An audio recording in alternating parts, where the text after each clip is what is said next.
तो अंततः आखिरकार ये दूसरे दिन का खेल फाइनली खत्म हुआ और हम यही कहेंगे कि ये दिन या ये तीनों के तीनों सेशंस जितना भी खेल हुआ आज के दिन पूरा का पूरा साउथ अफ्रीका ने अपने नाम किया। क्योंकि ऑन दी अदर हैंड जब हम फर्स्ट डे की ओर देखते हैं तो वहां पर हमें साफ तौर पर नजर आता है कि वो थोड़ा सा उतार चढ़ाव वाला दिन रहा था दोनों ही टीमों के लिए। साउथ अफ्रीकन टीम जो है वो टीम इंडिया के विकेट चटकाने में कामयाब हो पाई थी, लेकिन रन रुकने का नाम नहीं ले रहे थे। उनके बॉलर्स ने वो रन खर्चे थे, चाहे फिर नांद्रे बर्गर की बात कर ले हम या फिर जो थोड़ा सा उनका बॉलिंग लाइनअप है ना वहां पर अनुभवहीनता नजर आ रही थी। चाहे नांद्रे बर्गर की बात कर ले या फिर दूसरे छोर पर हम रबाडा को अगर छोड़ दें तो किसी भी गेंदबाज को उठा लें। चाहे जेनसन की बात कर ले, जेनसन वैसे तो टेस्ट मैचों में अच्छा करते हैं, जबरदस्त करते हैं इनके लिए, लेकिन वो प्रदर्शन उस दिन नजर नहीं आया था। तो वो उतार चढ़ाव वाला खेल रहा था। आखिरकार टीम इंडिया ने 208 बना लिए थे और 8 विकेट खोए थे, लेकिन ओवर पूरे नहीं हो पाए थे। तो आज जब टीम इंडिया बैटिंग करने को आती है तो जरूर जो पहले कुछ ओवर्स रहते हैं 7 8 10 ओवर्स वहां पर जबरदस्त खेल दिखा रही होती है टीम इंडिया। चाहे केएल राहुल की बात कर लें या हम बात कर लें सिराज की, सिराज भी थोड़ा सा रुके होते हैं, राहुल का साथ दे रहे होते हैं, 1 2 चौके भी लगाते हैं, मतलब एक चौका ही कहेंगे, 5 रन ही बनाते हैं वो।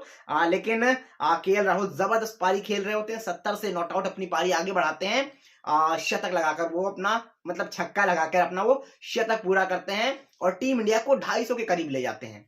लेकिन फिर वही थोड़ी सी मिस्टेक उनसे भी वहां पर होती है कि जब वो शतक पूरा करते हैं उसके अगली या फिर एक गेंद छोड़कर ही वो पवेलियन लौट जाते हैं, नांद्रे बर्गर उनको भी आउट करते हैं। उसके बाद साउथ अफ्रीका जब बैटिंग को आती है, जिस प्रकार की कंडीशंस थी, बारिश आज भी हुई थी मैच से पहले, तो लग रहा था कि ये एक सेफेस्ट टोटल हो सकता है, एटलीस्ट लड़ाई के लिए तो जरूर एक अच्छा टोटल हो सकता है। और खासतौर पर तब जब उनके कप्तान टेम्बा बवुमा बैटिंग के लिए पता था कि आएंगे ही नहीं, और आएंगे तो कब आएंगे ये किसी को नहीं पता था फिलहाल के लिए। तो फिलहाल तो वही कहानी थी। लेकिन उसके बावजूद जब आप देखेंगे कि मार्करम पहला विकेट आप जल्दी ले लेते हैं साउथ अफ्रीका का, 5 रन पर वो आउट हो जाते हैं। बट उसके बाद डीन एल्गर जिनकी रिटायरमेंट सीरीज होने वाली है, इनका जो अगला मैच होने वाला है वो इनका टेस्ट करियर का लास्ट मैच होगा और ओडीआई टी20 तो खेलते ही नहीं है, यानी इनके करियर का लास्ट मैच होगा। वहां पर आप देखेंगे तो वो अभी खूंटा गाड़कर 140 रन पर खेल रहे हैं। हालांकि टीम इंडिया ने जब मार्करम को आउट किया उसके बाद डिजोर्जी और जब ये बैटिंग करने आए आपके डीन एल्गर, ये दोनों जब खेल रहे थे तो इसके बाद इन्होंने अच्छी पार्टनरशिप करी। लेकिन उसके बाद टीम इंडिया ने हालांकि जब विकेट लिए हैं तो गुच्छों में लिए हैं, 3 विकेट 113 रन पर कर दिए थे, दूसरा 104 पे गिरा था, यानी जल्दी जल्दी 2 विकेट निकाले। और फिर बेडिंगम और डीन एल्गर, बेडिंगम ने 59 और डीन एल्गर 140 रन बनाकर फिलहाल नॉट आउट खेल रहे हैं, लेकिन उनको ही आउट नहीं कर पा रहे हैं। तो वो एक कहानी रहेगी, क्या कल आकर जल्दी से आउट कर सकती है।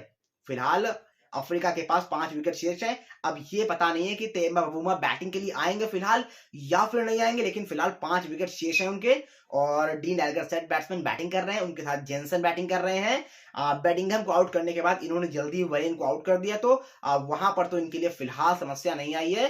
तो मतलब गुच्छों में इंडिया ने विकेट जरूर लिए हैं, लेकिन फिर आप जब पीछे मुड़कर देखेंगे तो आप क्या सोचेंगे, उस विचार पर, उस चीज पर विचार करेंगे, क्या हमें जडेजा को खिला लेना चाहिए था क्योंकि अश्विन इतनी गेंदबाजी यहाँ पर कर नहीं रहे हैं, और फिर क्या मुकेश कुमार यहाँ पर खेल सकते थे। क्योंकि जब शमी से आप कंपैरिजन करते हो किसी बॉलर का तो उसके आसपास या उस काइंड ऑफ जो बॉलर नजर आते हैं आपको, वो मुकेश नजर आते हैं। And he is not been a part of this test team. तो वो आप प्रसिद्ध के साथ गए हाई आर्म एक्शन के लिए कि उनके पास हाइट है, वो सारी चीजें देखते हुए, लेकिन यहाँ पर उस तरह से नजर नहीं आए हैं प्रसिद्ध अब तक, एटलीस्ट इनके पहले और सेकंड स्पेल तक।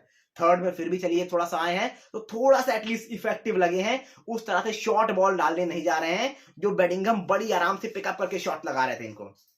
तो वो एक चीज इनके हक में जाती हुई फिलहाल नजर आई है और उसके बाद 1 विकेट भी ले गए हैं। तो फिलहाल अभी 11 रन की लीड हो चुकी है अफ्रीका के पास। अब देखना ये दिलचस्प होगा जब टीम इंडिया नेक्स्ट डे आती है तो वहां पर क्या प्लानिंग होगी, क्योंकि डीन एल्गर सेट खेल रहे हैं। बट अदर हैंड पे आप देखेंगे तो वहां पर जेनसन कुछ खास बहुत ज्यादा उस तरह से नजर नहीं आ रहे हैं और उनको आप आउट भी कर सकते हैं, और यहाँ से 1 या 2 विकेट आप निकालते हैं तो you are back in the game. तो वो टीम इंडिया को सोचना होगा कि वहां पर कैसे वापसी कर सकती है और किस तरह से अब गेंदबाजी का प्रयोग रोहित शर्मा करेंगे, उस पर भी बहुत कुछ निर्भर करेगा कि आने वाला जो पहला सेशन है कल के दिन का, वहां पर किस तरह से टीम प्रदर्शन करती है।